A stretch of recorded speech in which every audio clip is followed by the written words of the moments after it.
इतिहास लिखा है इसमें, कुछ खास छिपा है इसमें। इतिहास लिखा है इसमें, कुछ खास छिपा है इसमें। मर्यादा है, कोई वादा है, विश्वास रखा है इसमें।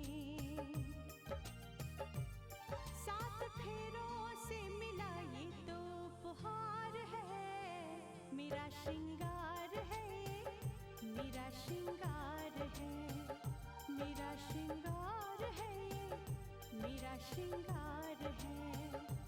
मंगलसूत्र, मंगलसूत्र, मंगलसूत्र, मंगलसूत्र,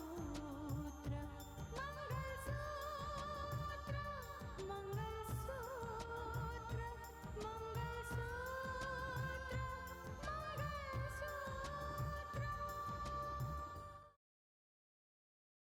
प्रकृति के लिए मैं आपसे गुजारिश करता हूं ऑनर, कैसे इंसान को जमानत देने की गलती मत कीजिएगा। इसे जमानत नहीं मिलनी चाहिए ऑनर। रितिका की गोद भराई है। रघुवीर जी दादाजी हैं उस बच्चे के, उनका आशीर्वाद मिलना बहुत जरूरी है। इस घर में हमारी सबसे बड़ी रुकावट है रितिका, उसके बाद कावेरी और उसके बाद रोहित। उसके बाद आप और कोई मुद्दा खड़ा नहीं करेंगे डैड। ठीक है, बिल्कुल ठीक है। जाओ, पहले बात करके दिखाओ, उसके बाद फैसला करेंगे। जाओ, निकल जाओ यहां से, गो। ठीक है, मेरा इंतजार कीजिएगा।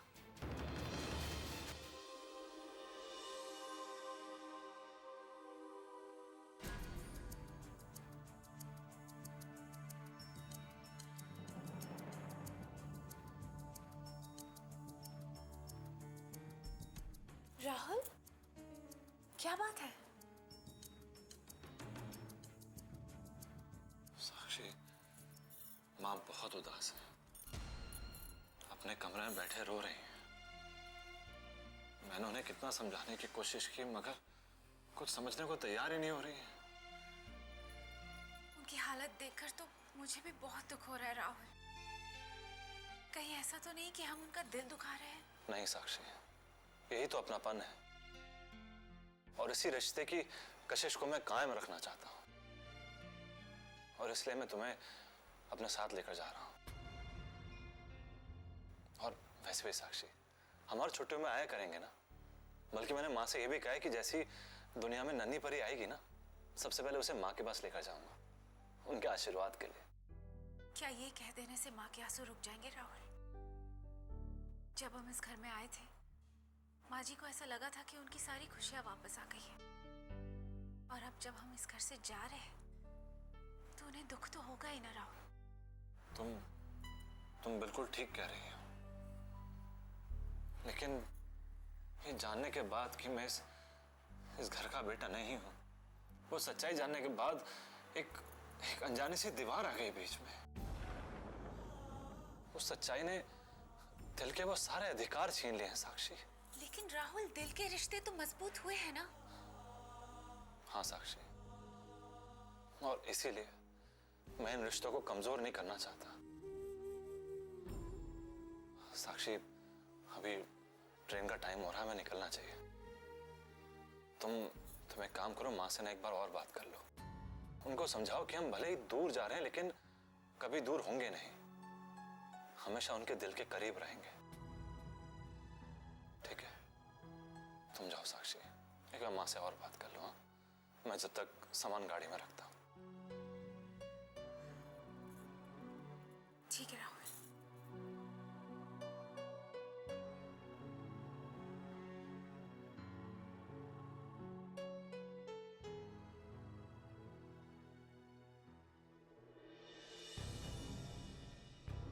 Good afternoon madam. Good afternoon, क्या रिपोर्ट है?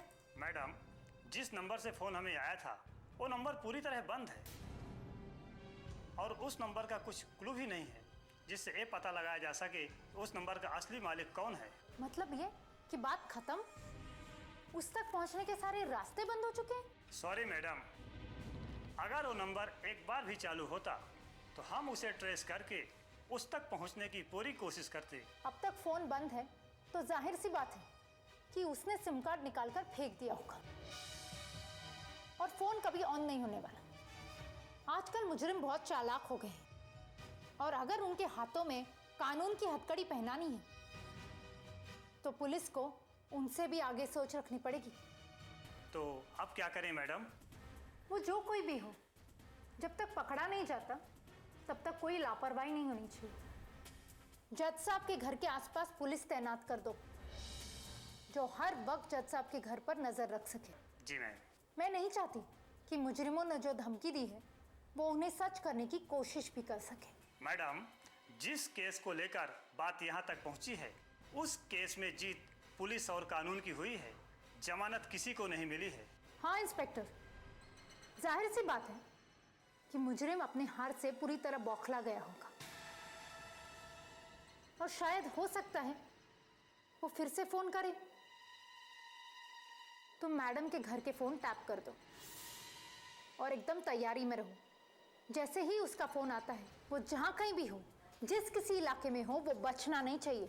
जी मैडम, मैं भी कुछ ऐसा ही सोच रहा था कि कलेक्टर साहिबा का फोन ट्रेप करने से पहले उनकी परमिशन लेना जरूरी है।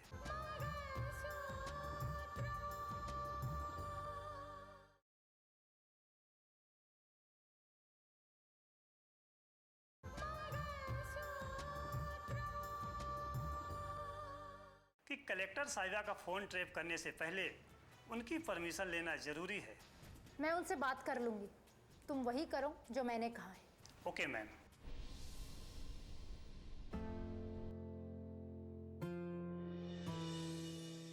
आओ रितिका।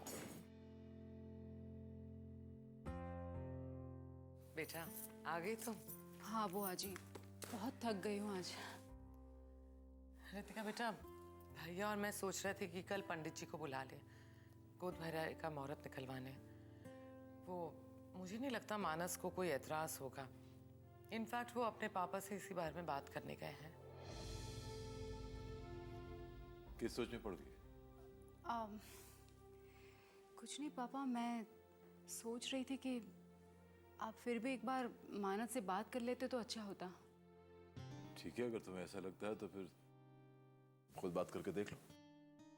ठीक है, अगर मानस आ जाए तो बाद में उनसे बात कर लूंगी मैं। चलती हूँ। ओके।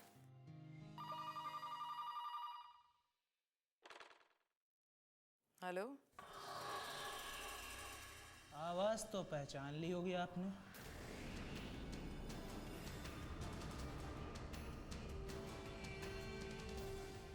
पहचान लिया ना? दरअसल आज कलेक्टर साहिबा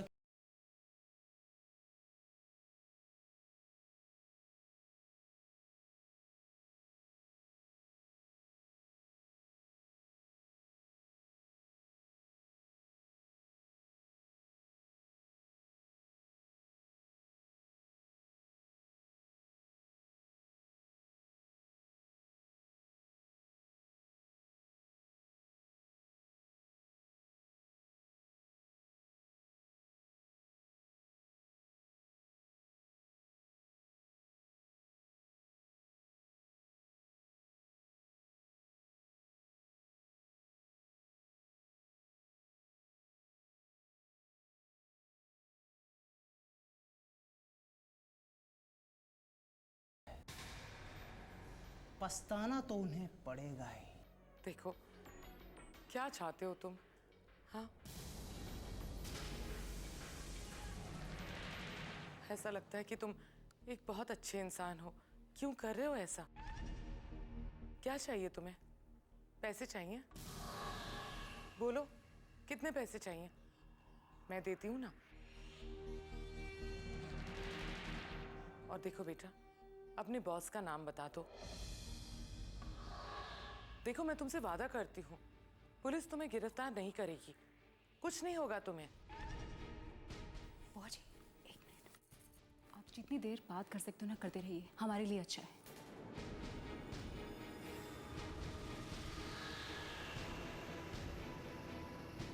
हेलो दीपाली, दीपाली फिर से उसका फोन आया है, धमकियां दे रहा है फोन पर। देखो तुम तुरंत अपनी पेट्रोलिंग टीम को वहां पर भेजो। इस बार वो किसी भी हालत में बचना नहीं चाहिए, समझ गई?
Hello hello.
हाँ दीपाली, बोलो क्या हुआ?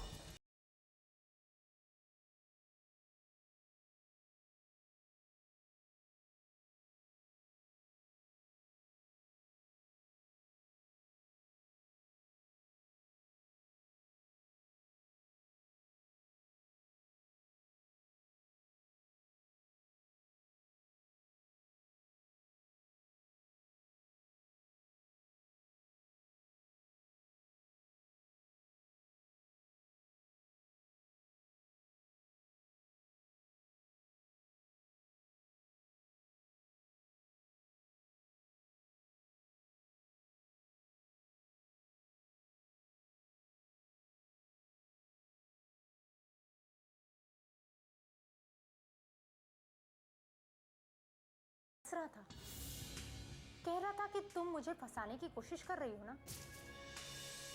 थोड़ी देर में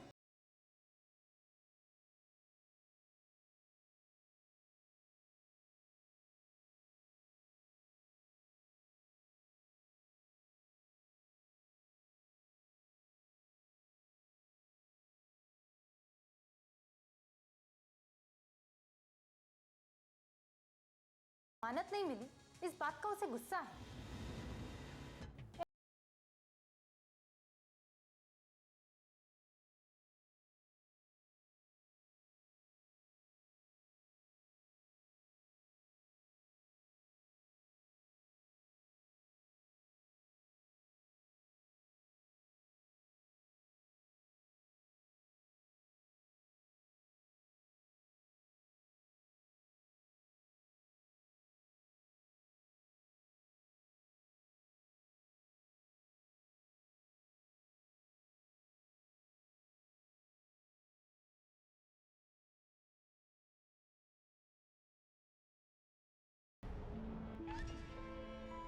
धमकी भरे फोन पे फोन आ रहे हैं।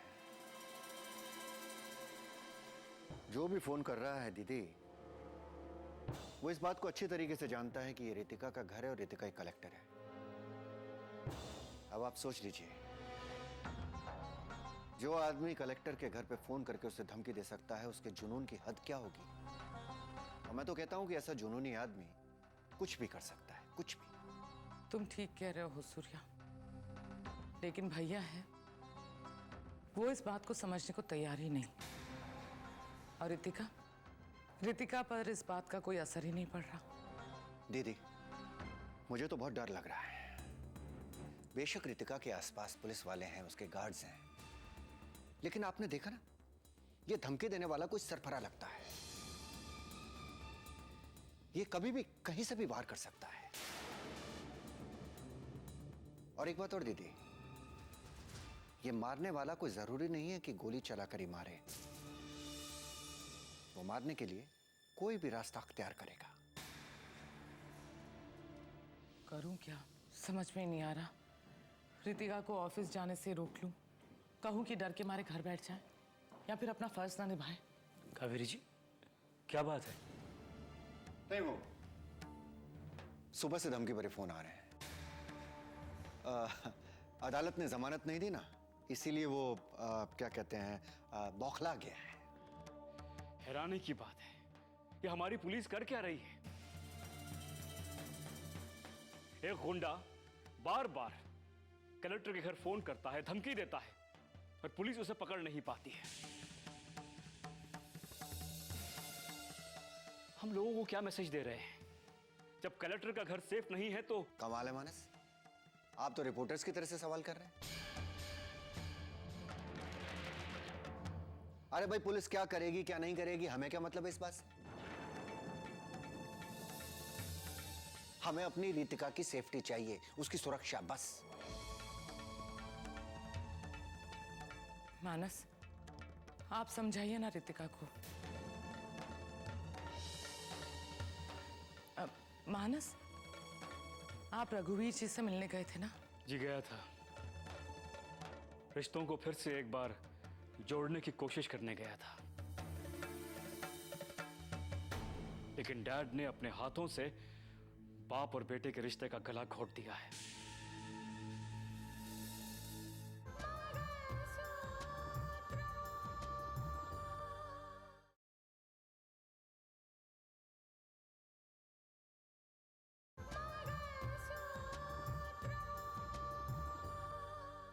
लेकिन डैड ने अपने हाथों से बाप और बेटे के रिश्ते का गला घोट दिया है। सब कुछ खत्म कर दिया उन्होंने।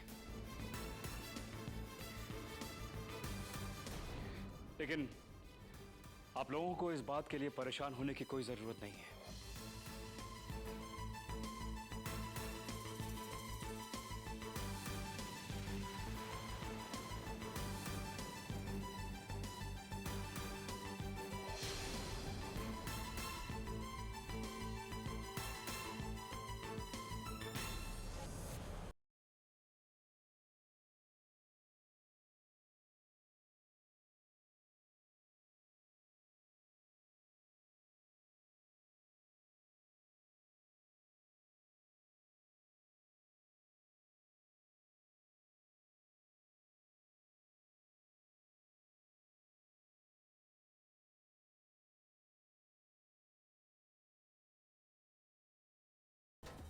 मैं दिन रात यही प्रार्थना करती हूँ कि रितिका से मुझे छुटकारा कैसे मिले। अब मुझे सुकून तभी आएगा जब मैं रितिका को उसके अंजाम तक ना पहुंचा दूं।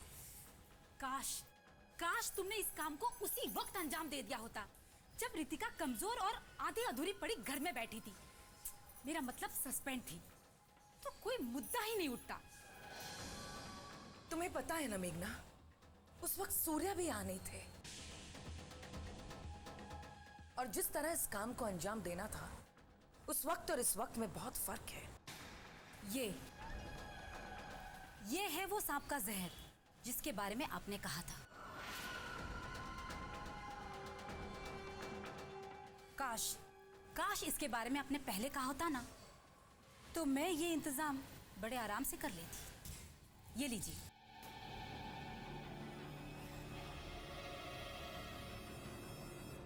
और ये आपके लिए कौन सी मुश्किल बात है? जंगलों में रहने वाले आदिवासी और कबीले वालों के साथ भी आपका अच्छा परिचय है।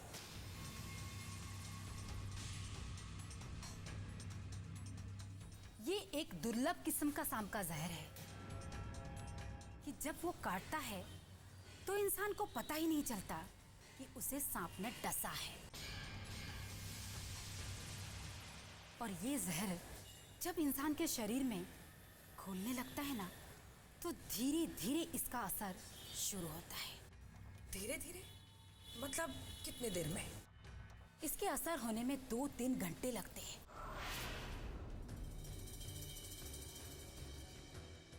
लेकिन जब इंसान को पता चलता है ना, तो उस वक्त बहुत देर हो गई होती है। उसे बचाना नामुमकिन होता है। यानी ये जहर अगर रितिका को दिया जाए तो उसे पता भी नहीं चलेगा। और सिर्फ 3 घंटे में, 3 घंटे में उस इंसान का खेल खत्म।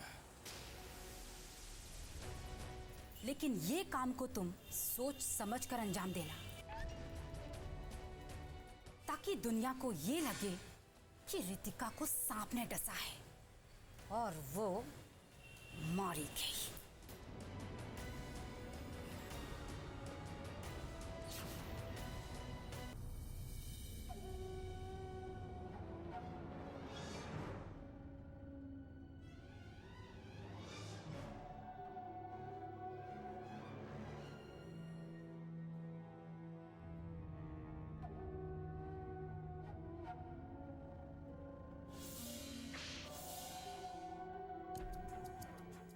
जैसे कचरे को साफ करने के लिए कभी कभी जमीन पर आना ही पड़ता है, लेकिन कटघरे में खड़ा होकर हर मुजरिम सिर्फ एक ही चीज करता है, रहम की भीख मांगता है। लेकिन आज तुझ जैसे भिखारी को रहम की और जमानत की भीख नहीं मिलेगी, ये मेरा वादा है तुझसे।